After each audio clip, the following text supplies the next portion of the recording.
From star director Shankar దర్శకత్వంలో వచ్చిన భారతీయుడు 2 సినిమా ఊహించిన ఫలితాలు అందుకోలేకపోయింది. ఈ సినిమా సూపర్ హిట్ అవుతుందని మేకర్స్తో పాటు తెలుగులో రిలీజ్ చేసిన వాళ్ళు కూడా నమ్మారు. కానీ అనూహ్యంగా ఈ సినిమా తెలుగు ప్రేక్షకులకు మాత్రమే కాదు, తమిళ ఆడియన్స్కి కూడా కనెక్ట్ కాలేదు. ఇక ఈ సినిమాకి సంబంధించి మరో సీక్వెల్ కూడా ఉంది. అది మరో 6 నెలల్లో రిలీజ్ చేస్తామని ఇప్పటికే చిత్ర యూనిట్ తెలిపింది. అయితే మరోవైపు రామ్ చరణ్తో గేమ్ చేంజర్ సినిమా చేస్తున్నాడు శంకర్. ఈ సినిమా షూటింగ్ ఇంకా పూర్తి కాలేదు.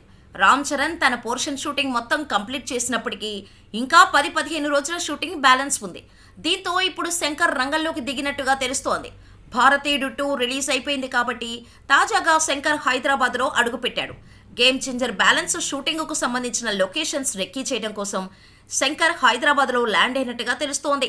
షూట్ మొత్తం పూర్తి చేసిన తర్వాత పోస్ట్ ప్రొడక్షన్ పూర్తి చేసి అప్పుడు సినిమా రిలీజ్ డేట్ విషయంలో నిర్ణయం తీసుకునే అవకాశాలు కనిపిస్తున్నాయి.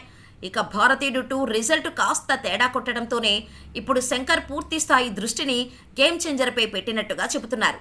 ఈ సినిమాతో శంకర్ సాలిడ్ కంబ్యాక్ అవుతాడనే ఆశతో ఉన్నారు అభిమానులు. మెగా ఫ్యాన్స్ అయితే గేమ్ చేంజర్ కోసం ఈగర్గా వెయిట్ చేస్తున్నారు. మరి ఈసారి శంకర్ ఏం చేస్తాడో చూడాలి.